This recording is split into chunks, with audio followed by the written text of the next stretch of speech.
I want to talk to everyone who's on the fence about getting a motorcycle, isn't sure if this is the right thing to do.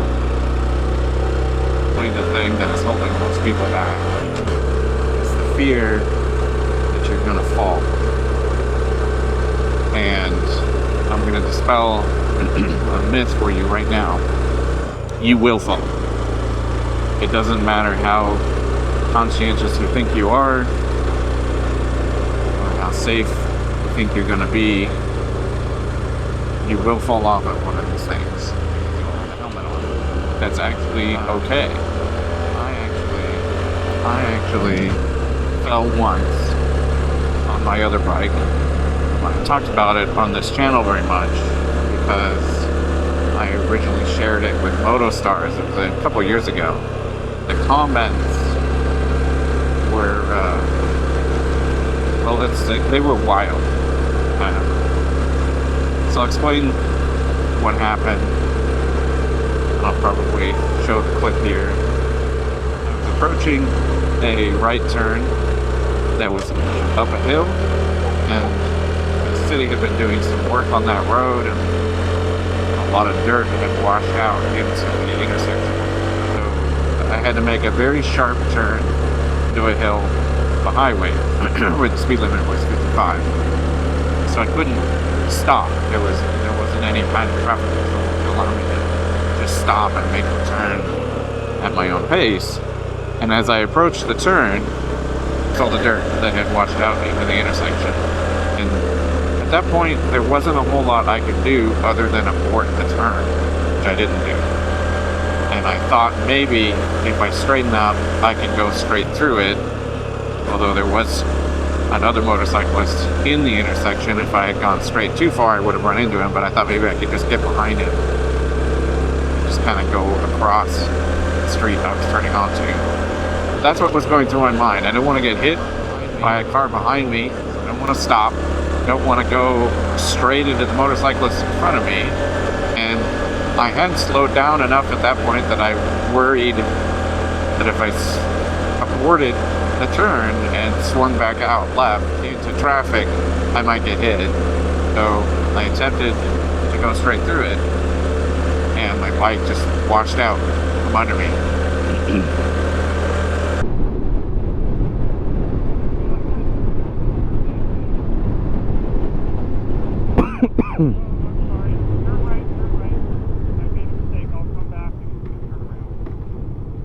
Oh, that's a very... there's dirt. And I don't think, once I had committed to making the turn, I don't think there was anything I could do to salvage that situation. There were a lot of commenters on MotoStars that thought differently. I think because the slope is not easy to notice in the video. A lot of commenters thought that the problem was I was using too much front brake. My hand was on the front brake, but I wasn't actually really using it. Because at that point I had decided I need to coast through this. So that was kind of it for me. I fell off the bike. But I was essentially fine. What was very strange about that experience, though, was that in my living experience of it happening, I saw the street, I saw the pavement, sliding from my helmet, and I was thinking to myself, well, shoot, I'm going to have to replace my helmet now. I wasn't even thinking about the bike, I was thinking about my helmet, which I believed at the time was getting completely scraped up.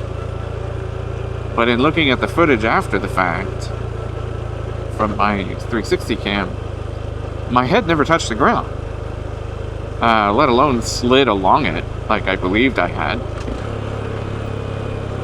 And I don't know how to explain that discrepancy. It's one of those bizarre things of thoughts that go through your mind in an accident, how they don't necessarily coincide with what's happening to you. But anyway, so the damage to the bike was pretty minimal. It dented the tank. The rear brake bolt was bent to be replaced.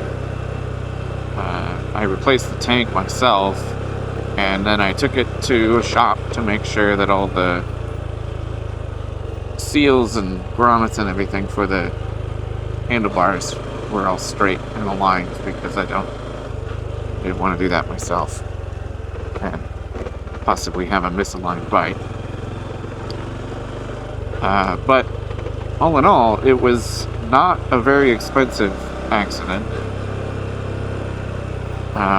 because motorcycles are not very expensive vehicles, and they're very easy to fix. You can fix most things yourself. And so that's what I wanted to get across to everyone.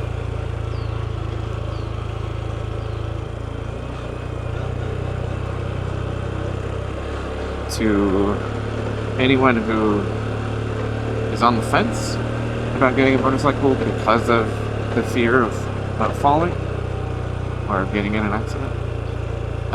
That'll happen, and you deal with it as it comes.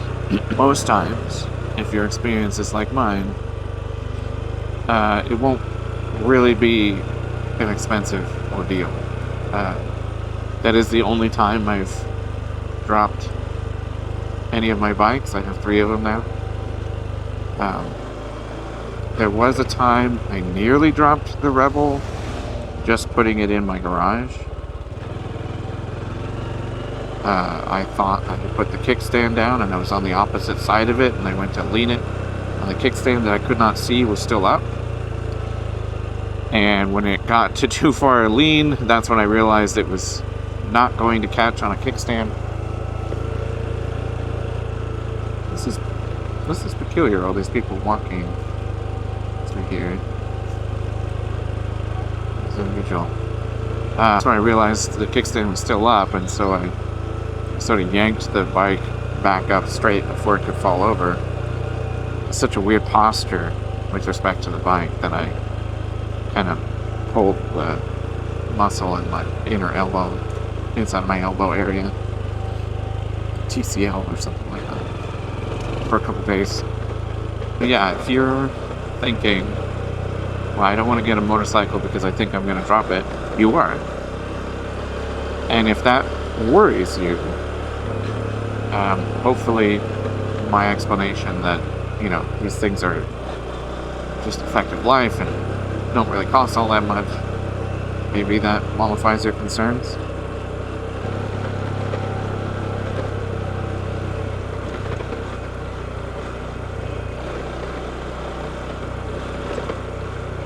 Okay, so if I've sufficiently scared you now, maybe let me bring you back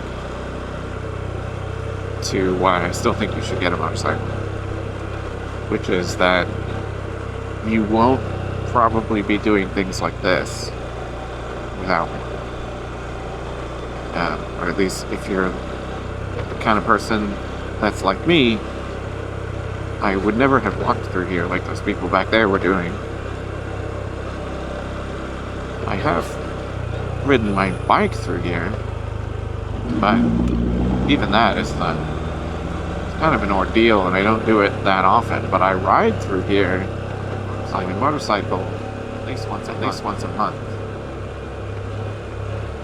And this is the best kind of therapy that I know of. Is coming through an area like this.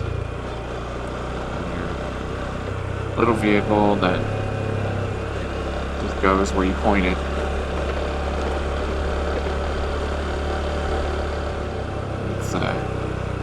It's just really easy to get away from everything.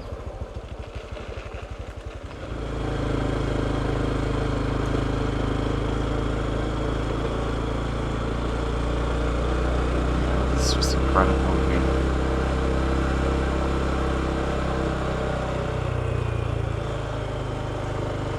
really wish I could get to the other side.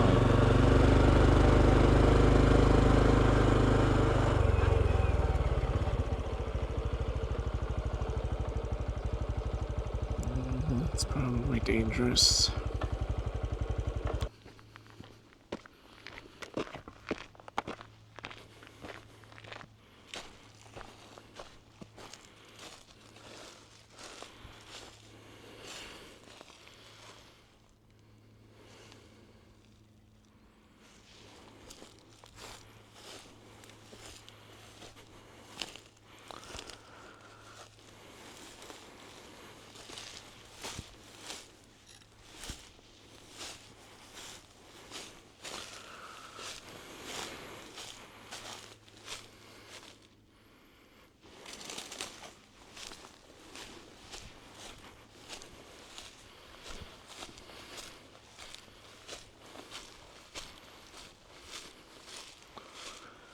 Just a weird meadow here.